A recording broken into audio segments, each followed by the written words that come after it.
प्रारंभ करते हैं। सभी लोग हाथ जोड़ लीजिए।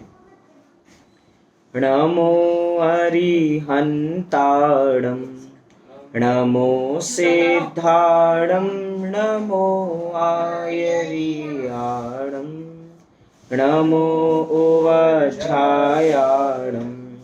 नमो लोये सवसाहुणं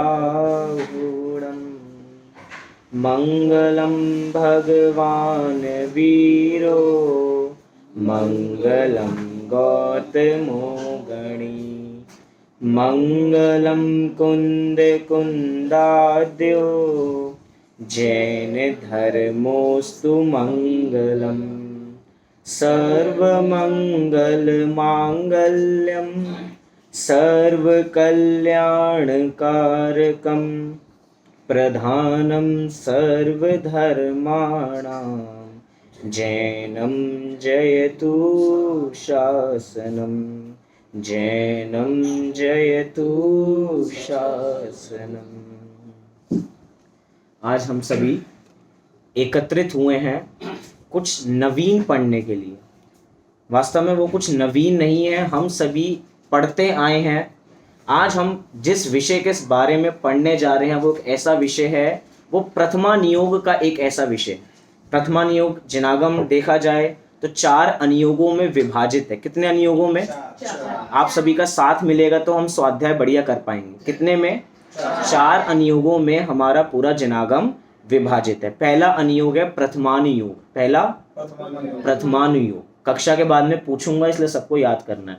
पहला प्रथमानुयोग, दूसरा करणानुयोग, तीसरा चरणानुयोग और चौथा द्रव्यानुयोग।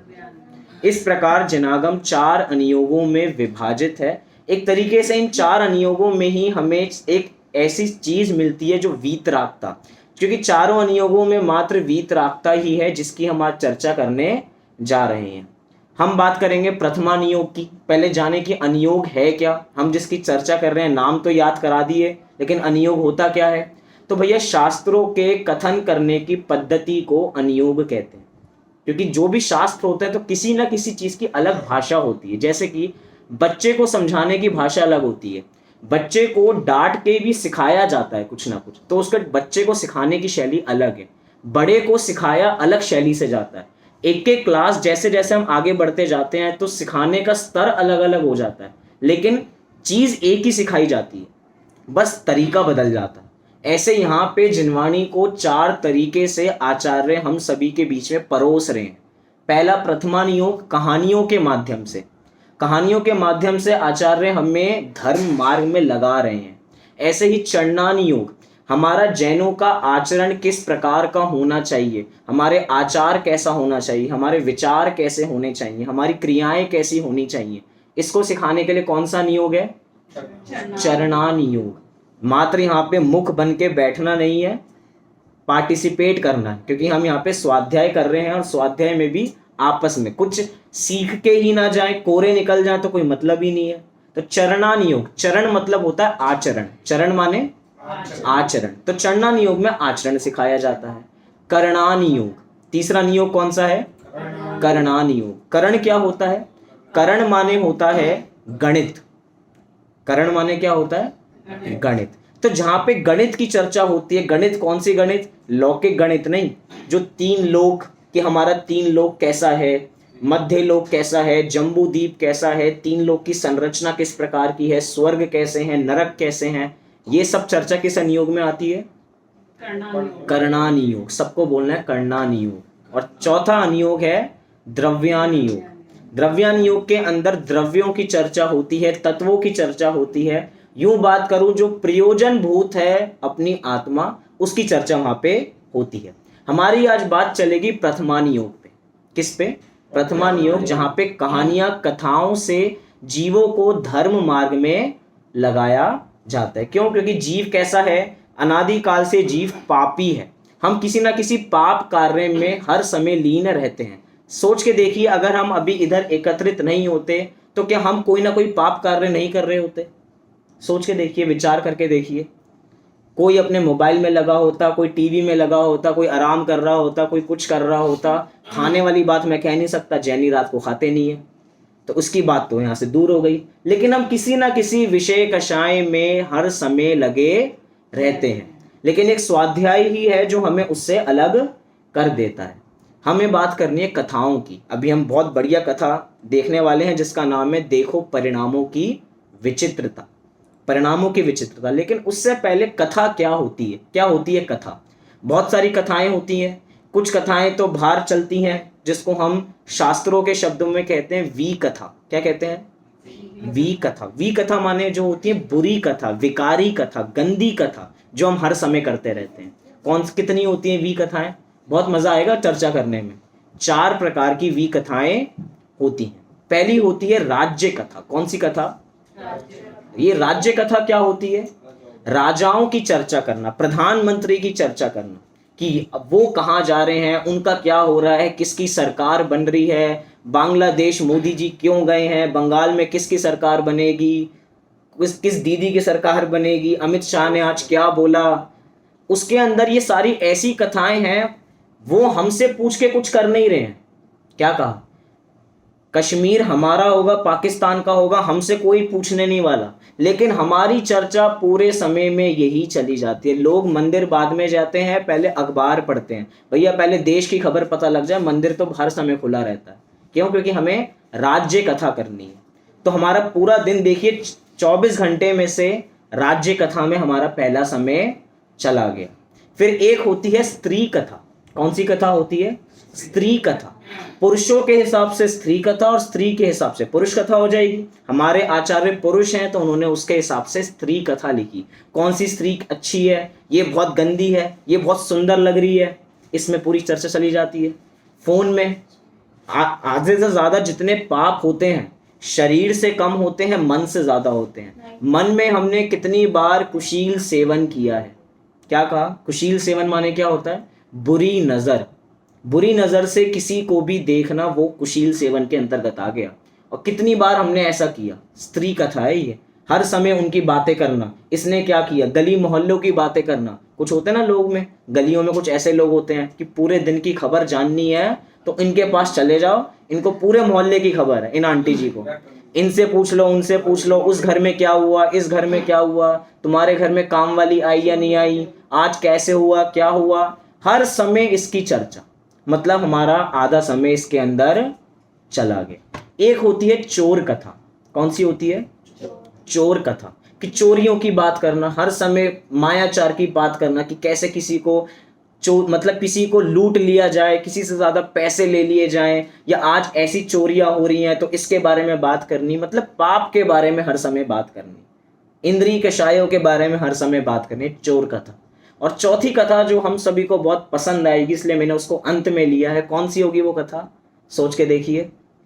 वो होगी चौथी कथा अपनी, बता दूं, वो है अपनी भोजन कथा। कौन सी कथा है? भोजन कथा। सुबह से लेके शाम तक मात्र भोजन भोजन भोजन। हमें क्या खाना है, कल क्या खाना है, परसों क्या खाना है। बताओ कल क्या बन रहा है बुआ घर में? डोसा। कल डोसा बन रहा है घर में, परसों क्या बन रहा है, शाम को क्या बनेगा, दिन में क्या बनेगा। हर समय हमारी चर्चा इसकी रहती है कि खाने में क्या बनेगा। कहा जाता है व्यक्ति काम करता है तो मात्र खाने के लिए काम करता है। रुपया पैसा उसके पास बहुत है लेकिन पेट चलना चाहिए। तो हर समय खाने की चर्चा, बाहर जाएंगे खाने की चर्चा। इस जीव को 24 घंटे कम पड़ते हैं खाने की चर्चा करने के लिए। अभी खाएगा, थोड़ी देर बाद फिर भूख लगी जाएगी, फिर अब क्या खाना है, अब क्या खाना है, अब क्या खाना है। अब बताओ हमारे 24 घंटे में से हर समय वी कथा में चले गए। जो सुकथा थी स्वाध्याय करने का, वो कथा का हमें समय कब मिला? तो आइए हम अब करने जा रहे हैं सुकथा। वी कथाओं से हटके अब हम सुकथा कर रहे हैं, जिससे सुकथा माने सम्यक कथा, जिससे हम धर्म मार्ग में आगे लगते हैं। क्योंकि भैया खाना खाने में पुण्य नहीं है। क्या कहा? खाना खाने में पुण्य नहीं है। है क्या पुण्य? कोई विचारता है खाना खाने में पुण्य है? अच्छा बताओ, शुद्ध भोजन खाने में पुण्य है क्या? हम बिल्कुल बढ़िया मर्यादित खा रहे हैं, क्या उसमें भी पुण्य लगेगा? है। कुछ लोग कह रहे हैं भैया है पुण्य। भैया खाना पीना तो सब पाप का ही कार्य है, क्योंकि हर समय उसी में लीन है हम। पांचों इंद्रियों को पोष रहे हैं हम, लेकिन हम बात कर रहे हैं सुकथा की, जिस कथा का हमारा कथा का आधार है जैन कथा संग्रह। जैन कथा संग्रह में से बहुत सुंदर कहानी है जिसका नाम है देखो परिणामों की विचित्रता। परिणामों की विचित्रता क्या होती है, परिणाम क्या होते हैं? देखिए, अगर बाहर दो लोग हैं और दो लोगों की बाहर से फोटो खींची जाए तो सारे दो लोग एक जैसे दिखाई देते हैं। किसी की भी वीडियो बनाई जाए, लेकिन अंतरंग के जो परिणाम है उसको कोई फोटो खींच नहीं सकती है, कोई कैमरा उसको खींच नहीं सकता। अंदर के परिणाम बाहर से सब एक जैसे लगेंगे, लेकिन अंदर से उसकी क्या परिणति चल रही है उसके बारे में कोई कुछ कह सकता नहीं है। अपने पुराणों में कथाएं आती हैं, एक मुनिराज अपनी आत्मा में लीन है, एक तरफ से शेर उन मुनिराज को खाने के लिए भाग रहा है और एक तरफ सुअर इसलिए भाग रहा है कि मैं मुनिराज की रक्षा कैसे कर लूं, क्योंकि मुनिराज पे उपसर्ग हो रहा है। वो शेर मुनिराज को मार के खाना चाहता है, वो उपसर्ग कर रहा है, और एक तरफ सुअर बचाने जा रहा है। दोनों क्रोध में है।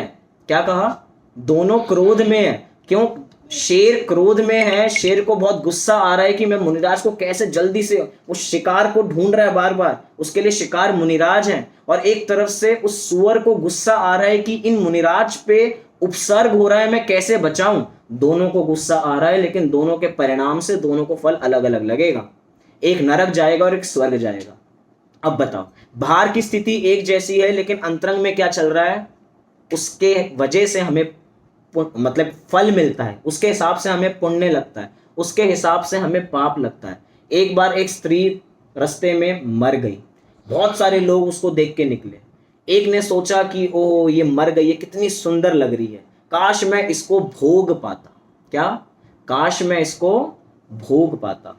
एक व्यक्ति गया, वो कह रही है, एक व्यक्ति गया, वो कह रहा है कि ओह ये तो वेश्या है, इसके साथ तो काम भोग में बहुत आनंद आता। एक कह रहा है ओहो ये तो शर्मा जी की किसी की डेथ हो गई, और कोई कह रहा है, उसको देख के एक को वैराग्य आ रहा है। अब एक तरीके से चार लोग वहीं पे खड़े हैं और चारों के विचार अलग अलग चल रहे हैं, तो भैया उन विचारों से फल लगने वाला है, क्या कार्य हो रहा है उससे फल नहीं लगने वाला। हमारे मुनिराज चार हाथ नीचे देख के चलते हैं ना, तो मुनिराज चार हाथ देख के चलते हैं, और अगर कोई जीव उनके पैर के नीचे आ भी जाए तो भी उनको पाप नहीं लगता। और हम अगर सिर उठा के लालाओं की तरह ऊपर चल के जाएं और अगर नीचे कोई जीव मरे भी नहीं तो भी हमें पाप लगता है। बताओ कैसे? ये परिणाम है हमारे मुनिराजों के अंतरंग में। किसी जीव को मारने के परिणाम नहीं है तो उन्हें पाप नहीं लगता। हमारे हर समय दूसरे जीवों को दुख पहुंचाने में जो हमारी अयत्नाचार प्रवृत्ति है, बिना देखे हम हर कार्य करते हैं। हम कहीं बैठते हैं तो बिना देखे बैठ जाते हैं। ये सब क्या है? ये सब हिंसा है, परिणाम का फल लग रहा है। हम कैसे परिणाम कर रहे हैं, हमारे मन के अंदर कैसे भाव चल रहे हैं। तीन चीजें होती है ना, एक होती है क्रिया, एक होता है परिणाम, और एक होता है अभिप्राय। तीन चीजें क्या बोली? क्रिया, परिणाम, अभिप्राय। ये तीनों शब्द अलग अलग हैं। जितना पाप हम क्रिया से नहीं करते उतना पाप हम परिणामों से करते हैं। और थोड़ा थोड़ा और बात करें, परिणाम से जितना पाप नहीं लगता उतना पाप हमें अभिप्राय से लगता है। थोड़ा और इजी करते हैं इसको। तीन चीजें होती हैं, मन, वचन और काय। काय क्या होता है? अपना शरीर। वचन क्या होते हैं? अपने जो हम बोलते हैं। और मन क्या है? अपना जो हम सोचते हैं। तीन चीजें हैं। हम जितना पाप अपने शरीर से नहीं करते हैं उतना पाप हम अपने वचनों से करते हैं, और जितना पाप हम वचनों से नहीं करते हैं उतना पाप हम अपने मन से करते हैं।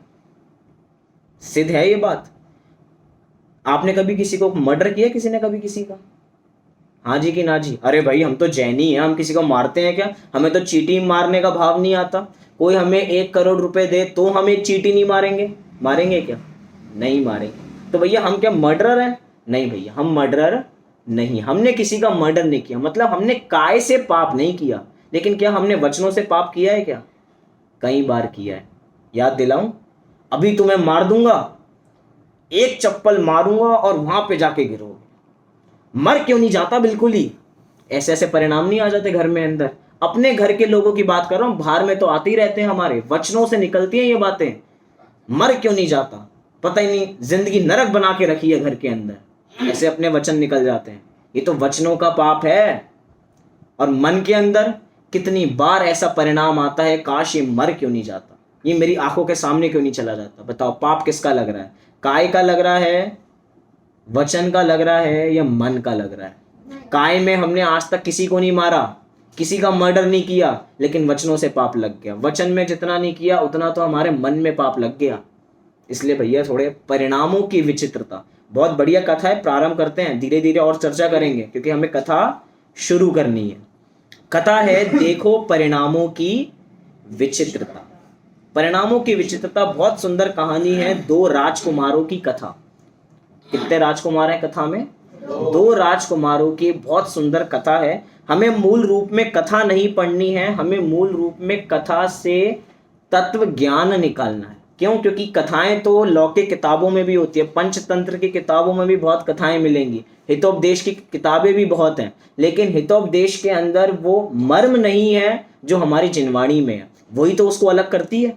क्यों? क्योंकि हम जिनवाणी की जितनी विनय करते हैं उतनी अन्य पुस्तकों की विनय नहीं करते हैं। विनय उसकी भी करनी चाहिए, लेकिन वो तत्व ज्ञान हमें यहाँ से मिलता है। तो कहानी प्रारंभ करते हैं। दो राजकुमारों की कथा। महापुरुष रामचंद्र के समय की बात है। रामचंद्र जी के समय की बात चल रही है, माने मुनि सुव्रतनाथ भगवान के समय की काल की बात चल रही है। 24 तीर्थंकर हैं, 24 तीर्थंकर में से मुनि सुव्रतनाथ भगवान के काल में रामचंद्र जी हुए हैं, और रामचंद्र जी के काल के अंदर की उस समय की बात चल रही है। सिद्धार्थ नगरी के राजा क्षेमंकर और रानी विमला देवी, कहानी के पात्र के नाम याद होने चाहिए। 3 घंटे की पिक्चर देखने जाते हैं, 3 घंटे में सारे नाम याद करके आते हैं। और यूं कहूँ नाम की क्या बात है, अगर किसी के घर में शादी होती है, शादी तो बाद में होनी है, लेकिन अभी से जो रिश्तेदार बनने वाले हैं उनके पूरे खानदान का परिचय हमें हो जाता है और सबके नाम याद हो जाते हैं। कौन किसकी मौसी है, कौन किसके मौसा हैं, कौन बुआ है, कौन किसके फूफा हैं, सारी कौन मामा है, सबके नाम हमें यहाँ पे इसके नाम याद करने हैं। होमवर्क है आपका कल के लिए। 4 विकथाओं के नाम, 4 अनियोग के नाम, सबको, एक को नहीं सबको। तो कौन सी नगरी है? सिद्धार्थ नगरी के राजा क्षेमंकर और रानी विमला देवी के देशभूषण और कुलभूषण नामक 2 राजकुमार थे। पास्ट की बात चल रही है तो थे की बात यहाँ पे चल रही है। दोनों भाइयों का एक दूसरे के प्रति अपार प्रेम था। इस लाइन को नोट कर लीजिए, अपने मन में याद कर लीजिए, मैं आपसे बाद में पूछूंगा ये लाइन। क्यों? क्योंकि अभी आगे कथा पलटने वाली है। ये 2 भाइयों के प्रेम की कथा यहाँ से चल रही है। 2 भाइयों को एक दूसरे के प्रति अपार प्रेम था। और अपार प्रेम कैसा था? मात्र इस भव संबंधी प्रेम नहीं था, पूर्व के 4 भव एक साथ वो थे। कितने भव? 4 भव। और 4 भव में दोनों एक साथ इतने प्रेम से रहते थे, और अब जो पर्याय मिली उनको देशभूषण और कुलभूषण की, वो आराम से प्रेम भाव से रहते थे। वे मात्र इसी भव में नहीं बल्कि पूर्व में अनेक भव से एक दूसरे के भाई थे। दोनों भाई आत्मा को जानने वाले थे और पूर्व भव के संस्कारी थे।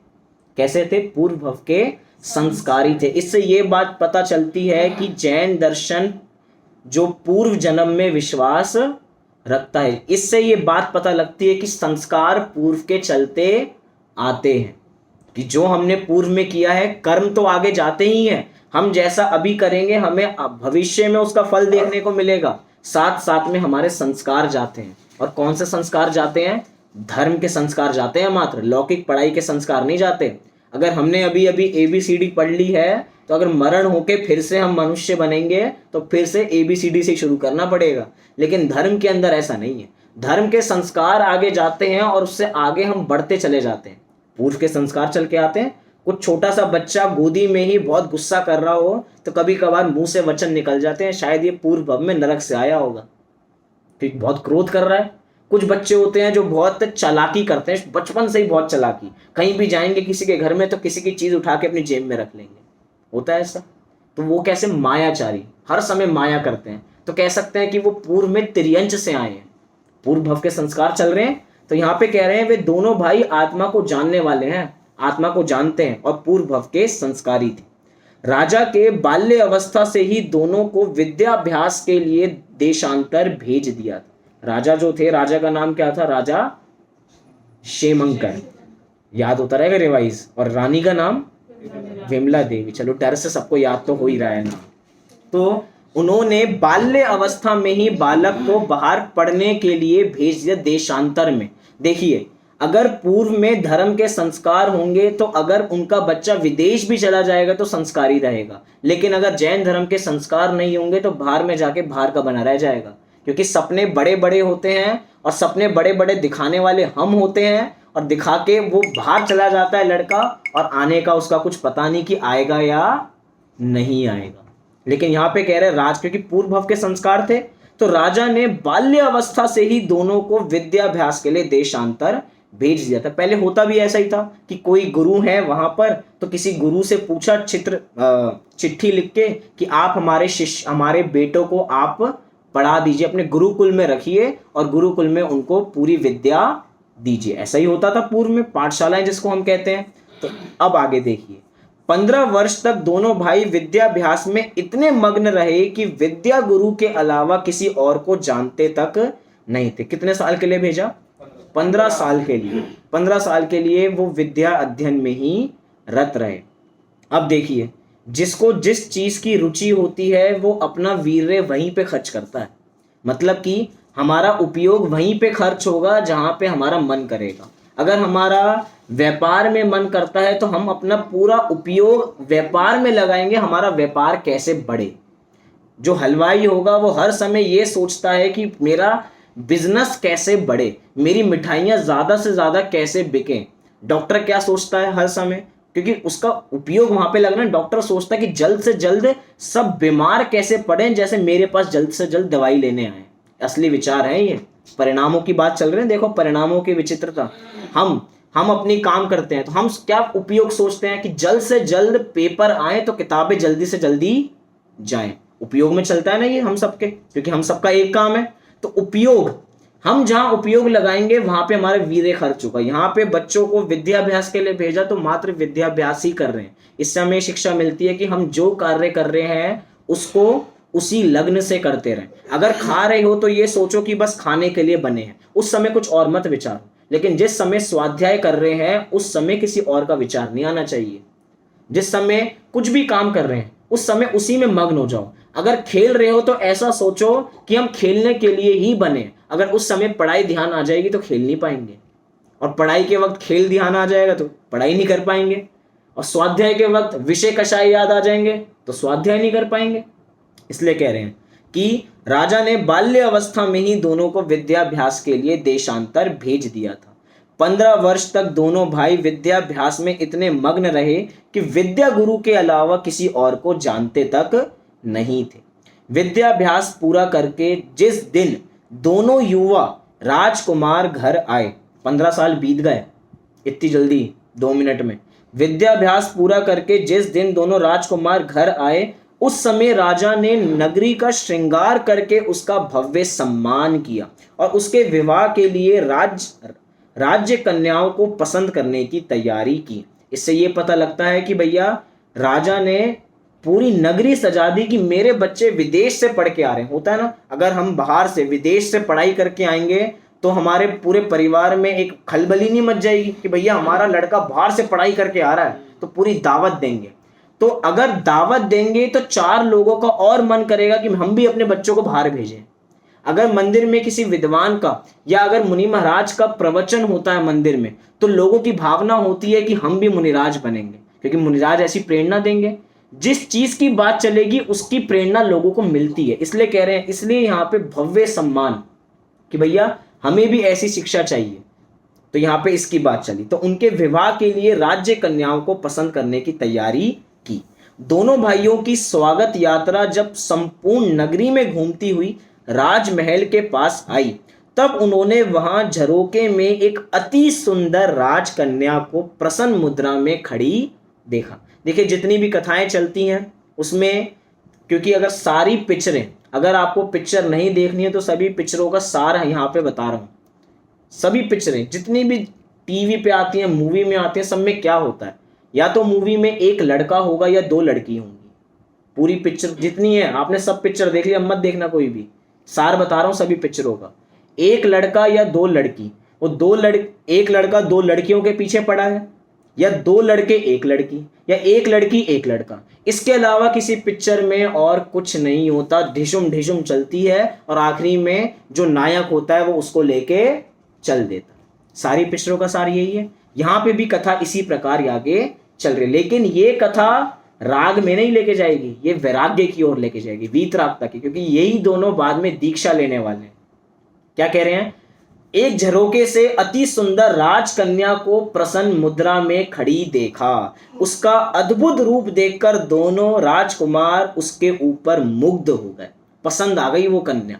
अभी पता नहीं कि वो कन्या क्या है। बता दूं कन्या कौन है? वो कन्या उसकी बहन है उन दोनों की। लेकिन 15 साल हो गए। कितने साल? 15 साल। और जब वो चले गए थे तब उस कन्या का जन्म हुआ था, तो उस कन्या को कभी देखा ही नहीं था। उनको यही पता ही नहीं कि ये तो मेरी बहन है। देखो परिणामों की विचित्रता क्या, कि सामने से झरोके से वो लड़की जो अति सुंदर उनको नजर आ रही है वो भी प्रसन्न मुद्रा से देख रही है, और यहां से दोनों राजकुमार भी प्रसन्न मुद्रा से देख रहे हैं। लेकिन दोनों के हंसने का स्टाइल अलग अलग है, दोनों के हंसने की इंटेंशन अलग अलग है। एक हंस के समझ रहे हैं विषय कषाय के पोषण के लिए, एक काम भोग करना चाहते हैं, और एक अपने भाइयों को आते हुए खुश हो रही है। मतलब हंसने के अलग अलग तरीके हो गए भैया। कहावत है, हंसी तो फंसी, जो हंसेगा वो फंसेगा। लेकिन हंसने का अलग अलग स्टाइल है, बोलने का अलग अलग स्टाइल है। एक वाक्य को दो अलग अलग तरीके से बोला जा सकता है। जैसे कि रोको मत जाने दो, एक वाक्य रोको मत जाने दो, तो रोको मत जाने दो इसका मतलब क्या हुआ? रोको मत उसको, जाने दो। और एक रोको मत जाने दो, अर्थ बदल गया। एक कॉमा का लगा और दोनों का अर्थ बदल गया। अर्थ बदल गया। यहाँ पे तो भावों की बात चल रही है, यहाँ पे परिणामों की बात चल रही है। उसी समय उन दोनों राजाओं को कुशील का पाप लग रहा है। क्यों? क्योंकि बुरी नजर से देख रहे हैं, और एक तरफ वो अपने भाइयों को खुश होते हुए देख रही है। देखिए कोई भी, क्योंकि यहाँ पे लिखा शुरुआत में कहानी में आपने ध्यान दिया कि दोनों भाई आत्मा को जानने वाले थे। क्योंकि एक तरीके से कहें कि हम सम्यक दृष्टि थे जिनागम के हिसाब से। क्या सम्यक दृष्टि को किसी कन्या को देख के ऐसा परिणाम नहीं आ सकता? देखिए भूमिका अनुसार परिणाम आ सकता है। अलग अलग भूमिका होती है तो कन्या को देख के मुक्त हो सकते हैं। लेकिन बुरी बात यह नहीं है कि कन्या को देख के मुक्त हुए हैं। लेकिन अगर उनको ये पता लग जाता कि ये मेरी बहन है, उसके बावजूद भी अगर वो उन दोनों को उसी बुरी नजर से देखते, काम वासना की दृष्टि से देखते, तो उन्हें पाप लगता। क्या कहा? क्योंकि अगर दूर से पता लग जाता कि ये तो पहले से ही मैरिड है, क्या कहा? ये पहले से, क्योंकि अलग अलग चिन्ह होते हैं ना, अगर दूर से दिख जाता कुछ सिंदूर लगा रखा है या कंगन पहन रखे, जो भी चीजें हैं पहचान के चिन्ह हैं, पता लग जाता, उसके बावजूद भी देखना, पर स्त्री को देखना, तो उन्हें पाप लगता। लेकिन यहाँ पे उनको अभी ज्ञात नहीं है। दोनों भाइयों की स्वागत यात्रा जब संपूर्ण नगरी में घूमती हुई राजमहल के पास आई, तब उन्होंने वहां झरोके में एक अति सुंदर राजकन्या को प्रसन्न मुद्रा में खड़ी देखा। उस अद्भुत रूप देखकर दोनों राजकुमार उसके ऊपर मुग्ध हो गए। वह राजकन्या भी एकटक उनको देख रही थी और उन दोनों का रूप देख देख कर बहुत प्रसन्न हो रही थी। एकटक, आंखें झपक नहीं रही थी। अपने साथ नहीं होता, हम सड़क से जाते हैं तो कितनी सब चीजें हमें दिखती हैं। कुशील के परिणाम नहीं आते क्या? क्यों? कुशील के परिणाम आते होंगे, लेकिन यहाँ पे उसकी बात हम यहाँ पे नहीं कर रहे हैं। देखने में जरिए देखो, किसी कन्या को देखना बुरा नहीं है, लेकिन किसी कन्या को घूरना, देखने और घूरने में बहुत अंतर होता है। देखना मतलब सामान्य देख के हमने हटा दिया, लेकिन घूरना क्या होता है? उसी को देखते रहना, उसी को देखते रहना, बार बार उसको देखते रहना, तो वो चीज अलग है। तो यहाँ पे कह रहे हैं राजकन्या भी एकटक उनको देख रही थी और उन दोनों का रूप देखकर बहुत प्रसन्न हो रही थी। अब एक साथ उन देशभूषण और कुलभूषण दोनों भाइयों को ऐसा लगा कि यह राजकन्या मेरे लिए है। अब दोनों भाइयों में लड़ाई होने वाली है। दोनों भाइयों को अलग अलग चीजें पता लगने वाली है। क्या कहा? दोनों भाइयों को अलग अलग चीजें पता लगने वाली हैं। अभी एक साथ उन देशभूषण कुलभूषण दोनों भाइयों को ऐसा लगा कि यह राजकन्या मेरे लिए है, यह मेरे ऊपर प्रसन्न हो रही है, क्योंकि मुस्कुरा रही है। लेकिन अब शंका ये होगी यहाँ पे कि एक कन्या दो के ऊपर क्यों मुस्कुरा रही है? अब लड़ाई यहाँ पे होगी कि ये मुझको देख के खुश हो रही है या मेरे भाई को देख के खुश हो रही है। अब बात यहाँ पे आ गई, ये मेरे ऊपर प्रसन्न हो रही है, मैं ही इससे विवाह करूंगा, परंतु दूसरा भाई भी इसी कन्या के ऊपर ही नजर रखकर उसे राग की निहार रहा है। यह देखकर दोनों को एक दूसरे पर द्वेष आया। पहली लाइन याद कीजिए, कौन सी थी पहली लाइन जो याद करने को कहा था? दोनों भाइयों में अपार प्रेम था, लेकिन एक कन्या आते ही लड़ाई हो गई। और ये नहीं पता अभी तक उनको, ये तो मैंने आपको बता दिया, अभी तक उनको ये नहीं पता कि सामने वाली कन्या उनकी बहन है। लड़ाई लड़ाई किस कारण होती है? 3 चीजों के कारण होती है ना, जर, जोरू और जमीन। इन्हीं 3 के कारण लड़ाई होती है और कोई कारण नहीं है लड़ाई का। भाई भाई में लड़ाई हो जाती है, परिवार टूट जाते हैं, किसका कारण है? कोई वस्तु, छोटी सी जमीन थी, किस भाई की होगी? पिताजी चले गए हैं, अब जमीन किसकी है? 4 भाई हैं, ये जमीन मेरी, ये जमीन मेरी, और चारों भाई अलग। वो जमीन किसी के हाथ नहीं आई, कोई उसको भोग नहीं पाया, सब चले गए। पूरे घर में साथ साथ रहते हैं सब, लेकिन सब अलग अलग मुख करके रहते हैं। एक इस तरफ देखता है, एक इस तरफ देखता है। सामने से 2 भाई जाते हैं, एक करता है, और दोनों आपस में चले जाते हैं। दोनों भाई हैं, और ऐसा प्रेम नहीं है भैया। प्रेम होता है तो ऐसा होता है ना, तुम मेरे कपड़े पहन लो, मैं तुम्हारे, दोनों साथ में बैठ के भोजन करते होंगे, एक थाली में करते होंगे, ऐसा नहीं कह सकता मैं, क्योंकि जैनी एक थाली में भोजन नहीं करते, अभक्ष का दोष लगता है, क्योंकि जैनी है हम सब। तो यहाँ पे अलग अलग कितना प्रेम रहता होगा दोनों में, लेकिन यहाँ पे क्या कह रहे हैं? दोनों में द्वेष भाव उत्पन्न हो गया। 4 भव का प्रेम एक कन्या के आते ही टूट गया। अब बताओ, ऐसा इसको देख के नहीं कह रहा कि कन्या ही के कारण है, कोई भी कारण हो सकता है। अभी मैंने बात की ना जमीन की, कोई भी पदार्थ हो सकता है लड़ाई होने का। तो हम यहाँ पे तो एक फोन के पीछे लड़ाई हो सकती है, किसी भी विषय कषाय के कारण। मुझे टीवी ये देखना है, 2 भाई आपस में आराम से अच्छा बैठे हैं, लेकिन एक को क्रिकेट देखना है और एक को फुटबॉल देखना है। अब लड़ाई हो गई रिमोट के पीछे। अब बताओ, दोनों भाइयों में लड़ाई चल गई। ऐसे ही कह रहे हैं यहाँ पे, यह देखकर दोनों को एक दूसरे पर द्वेष आया कि यदि मेरा भाई इस कन्या के ऊपर नजर रखेगा तो मैं उसे मारकर इस कन्या से विवाह कर लूंगा। बताओ, 15 साल एक साथ पढ़े, 4 भाव साथ साथ, लेकिन एक कन्या के आते ही मारने के परिणाम आ गए। मारा नहीं है, बात की थी हमने, मारा नहीं है, लेकिन मैं इस कन्या को प्राप्त करना चाहता हूं, मैं तो इसको मार के ही रहूंगा। कई बार अपने साथ होता है, अपने मन में इतने सारे ड्रीम्स चलते हैं, वो कभी फुलफिल नहीं हो पाएंगे, लेकिन इच्छाएं इतनी हैं कि पूछो नहीं। 3 लोग कम पड़ जाए हमारी इच्छाओं को पूर्ति करने में, एक इच्छा खत्म होती है, दूसरी इच्छा खड़ी हो जाती है। बताओ, एक घर अच्छा या 2 घर अच्छे? बताओ, थोड़ी परीक्षा लेते हैं। एक अच्छा छात्र, देखो मन की नहीं बताने, धर्म की बात चल रही है तो सब धार्मिक हो गए, विषय कषाय की बात चल रही होती तो वो भी मिल जाए, वो भी मिल जाए, वो भी मिल जाए। देखिए, सब चाहते हैं कि घर कितने हो, एक जब दिल्ली जाए तो एक दिल्ली में घर हो, जब अलीगढ़ जाए तो एक अलीगढ़ में घर हो, एक यूपी जाए मतलब यूपी में ही आ गए, यूपी जाए तो यूपी में हो, मुंबई जाए तो मुंबई में हो, जहां हम विदेश में जा रहे हैं तो विदेश में एक घर होना चाहिए हमारा, एक फ्लैट वहां पे भी होना चाहिए, हर जगह हमारे घर होने चाहिए। सब यही चाहते हैं, सब चाहते हैं कि सब कुछ डबल हो जाए, घर डबल हो जाए, पैसा डबल हो जाए, 25 दिन में पैसे डबल। कौन कौन कराना चाहता है 25 दिन में पैसे डबल? आज 100 रुपए लगाओ, 25 दिन में 200। सब चाहते हैं कि सबके पैसे डबल हो जाए, सब चाहते हैं। लेकिन भैया यहाँ पे बात दूसरी चल रही है, मारने को तैयार हो जाते हैं। क्या कह रहे हैं? फिर से इस पंक्ति को पढ़ता हूं, उसे मारकर इस राजकन्या से विवाह करूंगा। ऐसा मन ही मन वे एक दूसरे को मारकर भी उस राजकन्या के साथ विवाह करने की सोच रहे थे। दोनों का चित्त एक ही राजकुमारी पर एकदम आसक्त था, इस कारण वे एक दूसरे से कहने लगे, इस राजकुमारी के साथ मैं विवाह करूंगा, इसके साथ मैं विवाह करूंगा, इसके साथ मैं विवाह करूंगा, तुम नहीं करोगे, तुम नहीं करोगे और तुम नहीं करोगे। यहाँ पे बात समझ में आ जाती है कि जहां जहां मैं की भावना होती है वहां पे घर ढह जाते हैं। क्या? जहां पे मैं की भावना होती है, मैं ही हूं जो चलाता हूं घर को, बस गए घर। भैया, जो ये पुराना घर हमें दिख रहा है, जो हमारे बाप दादा थे, उससे भी दादा थे और परदादा थे, वो भी यही कहते थे। क्या कहते थे? ये घर मेरा है, ये घर मेरा है। कहते कहते उनकी फोटो दीवार पे टंग गई। वो भी यही कहते थे, मेरा घर, मेरा घर, मेरा घर। और आज हम क्या कह रहे हैं, ये घर मेरा घर मेरा घर। और हमारे साथ क्या होगा, हमारी फोटो भी, अब आगे की जनरेशन का पता नहीं कि वो फोटो भी लगाए ना लगाए, वो भी हटा दे, लेकिन मेरा घर मेरा घर मेरा घर हम कहते कहते चले जाएंगे और ये घर यहीं का रह जाएगा। किसका घर है भैया? इस घर में कौन कौन रहता है? आप रहते हो? हम ही रहते हैं क्या इस घर में? और कोई नहीं रहता? सब रहते हैं, कीड़े मकोड़े भी रहते हैं, चूहे भी रहते हैं, छिपकलियां भी रहती हैं।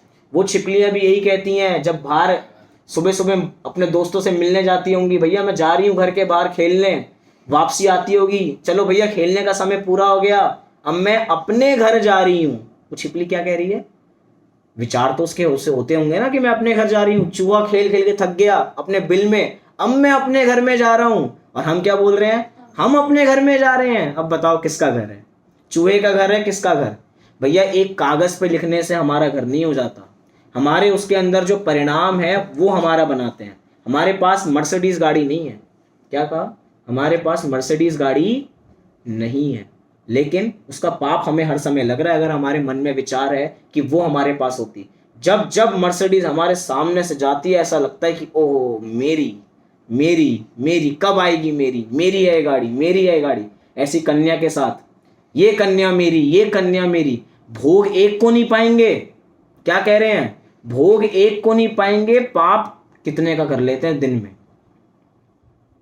कितने का पाप कर लेते हैं। ये अपने परिणामों की विचित्रता देखो, परिणामों की विचित्रता कि परिणाम एक समय पहले कैसे थे, एक समय बाद में कैसे हुए, अभी ऐसे थे अभी वैसे हुए। पाप लग जाता है उन चीजों से। मंदिर में बैठ के अलग और वहां पे बैठ के अलग। 3 घंटे की पिक्चर में हो सकता है पुण्य कमा के आ जाए, और 3 घंटे विधान में बैठ के भी पाप कमा के आएंगे, हो सकता है ऐसा।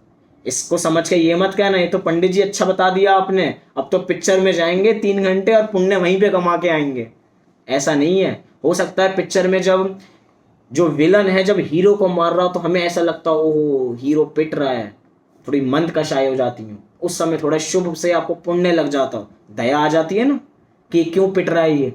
यहाँ पे तो ऐसा होता है टीवी में सास बहू रो रही है तो उसको देख के टीवी देखने वाला रोने बैठ जाता है, चल वहां पे रहा है लेकिन संवेदनाएं इसकी इतनी जुड़ गई हैं कि जैसे उसका ही घर हो। वो सब नाटक है लेकिन संवेदनाएं जुड़ जाती हैं। और कोई मंदिर में बैठ के भी 3 घंटे बैठ के भी उसके पाप के परिणाम चल रहे हैं, कब पूरा हो, कब प्रवचन पूरे हों, 40 मिनट हो चुके हैं, 9:30 पे चालू किया था, 10:10 हो गए हैं, घड़ी पे दृष्टि जाए। क्या है ये? पाप के परिणाम है। विचार करें ना करें, अभी हंसें लेकिन बाद में पाप जरूर लगता है इन सब चीजों का। क्यों? क्योंकि देखो परिणामों की विचित्रता। 5 पांडव, कौन से 5 पांडव नाम याद है? 5 पांडवों के बता दो। 5 पांडव, 5 पांडवों के नाम बता जल्दी। 5 पांडव, युधिष्ठिर, भीम, अर्जुन, नकुल, सहदेव। पांचों ही तप कर रहे थे। क्या? पांचों ही तप कर रहे थे, लेकिन 3 मुनिराज मोक्ष चले गए और 2 सर्वार्थ सिद्धि में अटक गए। ऐसा क्यों हो गया? 3 तो मुनिराज मोक्ष चले गए, 5 में से पांचों तप कर रहे थे, पांचों के 5 मुनिराज तप कर रहे थे, लेकिन पूर्व भव का बैरी आया और उसने 5 मुनिराजों को ध्यान करते हुए गरम गरम आभूषण पहना दिए। गरम गरम आभूषण उबलते हुए बिल्कुल गले में डाल दिए, पैरों में डाल दिए।